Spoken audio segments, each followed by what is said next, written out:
ungalwa nami wena hey wekholo lenjayeni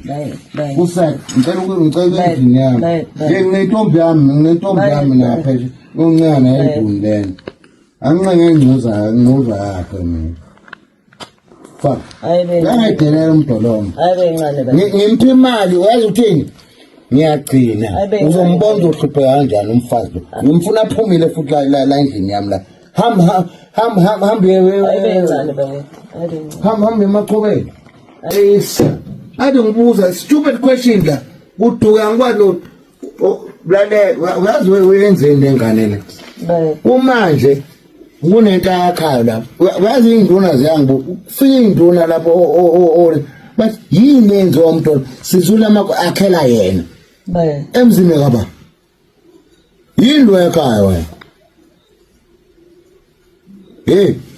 othatha lezi itingi zakho ubuye nazo emachobeni ngakubeka emachobeni nomsuno kanye omsuno entsha futhi ngijwayela kabi wena awusiwe la wakhangela wena akekho umuntu onomfazi la ngijwayela kabi wena mdolomo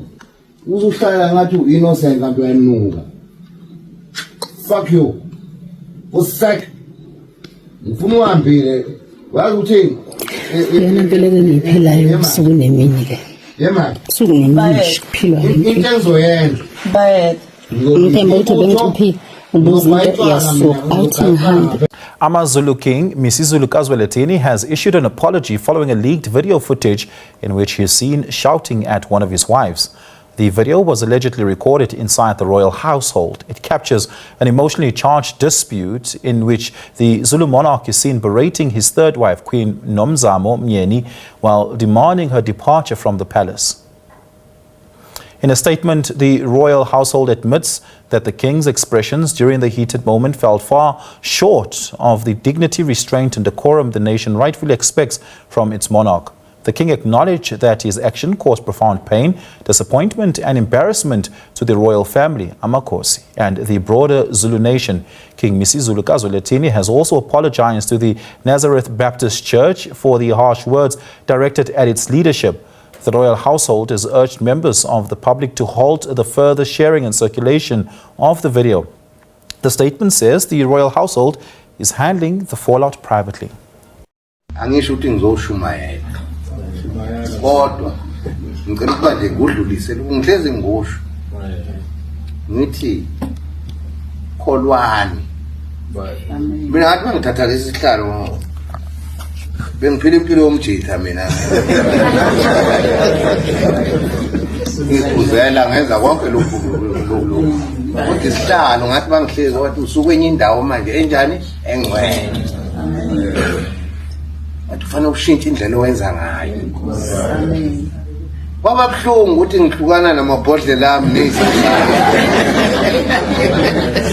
siyalimala lapho kodadewethu hey bawaqomile lamakwelekwele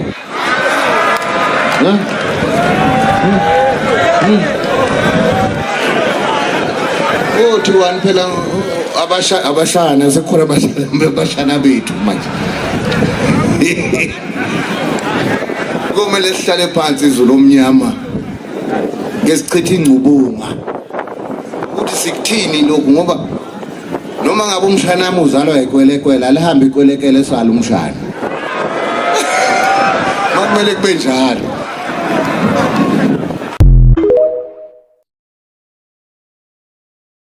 Ngiyakuvala njalo Zondi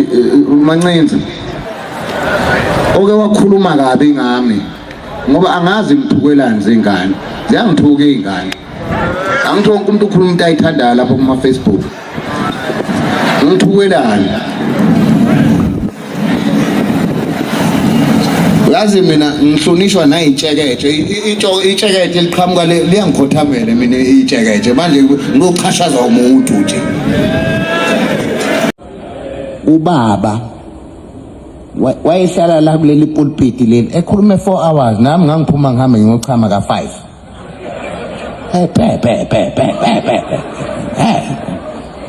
anginazi isikhathi mina ngikhuluma kube kubili kodwa kuyezwela angithi sizwene ngiyabonga sizwe sikaphunga noMageba ngiyanithanda yimina inkosi yokuqala konke lamakhosi awu9 12 akaphatha lesizwe kusuka kuluzumani kube kimi ebekwe zinkantolo ngiyinkosi esemthethweni wozongiphikisa ngizakubopha nento efantinias umuntu umethuka mina usuke ethuka nina qobolwenu. Hey, the nations are angry. We are angry. We will do anything to protect and preserve our cultures. Do you understand? Cha nabesililo intombi zami ngizonikhumbuza nje ukuthi isemi ngamagama enkehli imina boyfriend woqala uma benifuna bazonithola kimi la kumele lokho ke naze nabahle ngiyanithanda niyeza angisho ukuthi ngizoshumayela kodwa ngicela ukuba nje ngudlulise ngihlezi ngosho ngithi kholwani mina ngathi mangithatha lesi sihlalo bengiphila impilo yomjitha mina ngizela ngenza konke lokhu kodwa isihlalo ngathi bangihlezi wathi usuke enye indawo manje enjani engcwele wathi kufanele ushintshe indlela owenza ngayo kwaba buhlungu ukuthi ngihlukana namabhodlela ami nezindaba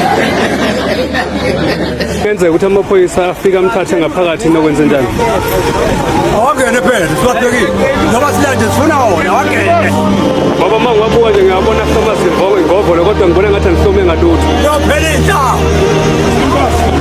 intambo sikhona kuZulu Nethembeni. yophela intambo khona ubenqa khona ubenqa wethu Njengamanje amaphoyisa ayapha ngaphakathi noma azoba ngaphandle. asiwazi ukhaya Siyabonga ngesikhathi sakho. Amabutho eMbobe azoyikhumbula kanjani eMbobe? Awu lo mbuzo ongibuza wena ukuthi azoyikhumbula kanjani iMbobe ubaba wakho ehambile ungayiswento ongamkhumbula Uyaphilayo kodwa baba umgeliji mase angifili La ekhaya engathi sekugcwala nje abantu abaqhamuka kwisolezwe kugcwala abantu abaqhamuka nani bale nani shit ane bale ngani nathi njengoba nakho-ke ibaleni nathi njengoba siqhamuka kanjena nje mhlawumbe kuwena injabulo ingakanani injabulo yani yenu ayikho injabulo eNdlunkulu kodwa ngeke sikuzibe ukuthi zikhona izimo zomdonsiswano ezikhona njengoba nje sikhuluma mhlambe amabutho athini ngalokho kwenzakalayo lo mdonsiswano ekhona ngaphakathi eNdlunkulu ngalesikhathi ayibuza umbuzo wrong ngelo mbuzo ubuzayo ubuza kumuntu wrong futhi mina ngibuze ngamabutho nje mina ugcine lapha mubuza mina nje ngibuze ngamabutho ugcine kuphele lapha hayi ngokungaphakathi ekhaya cha uqonde nami nje amabutho ngonyama mhlawumbe ikhambi esingalisebenzisa la bantwana ukuze bezokwazi ukuthola amasente bethole nokuya ngasesiswini banakele nabazali banakele nemizi yoyise mhlawumbe yiliphi ikhambi ongabanikeza lona alikho ngoba imisebenzi ayisekho thina imisebenzi yayichaphakile kithi imisebenzi kithi sasingafezi sasithathwa nayijoyini emayini nayijoyini umagenqe nayijoyini ePoint nayijoyini Vanderbilt Park ngithanda kancane wena Awu nduna kuthanda kakhulu ufuna ukuthini kubona abalandeli bakho abakuthanda na ku Facebook la na ku social media bakubukela nami ngiyabathanda awu siyabonga I love it awu nduna siyabonga uphile ke uZulu uyakuthanda nduna lakuthanda izwe lonke ubona ngani ngiyangithanda ngoba nami ngiyakuthanda njengoba ngikutshela nje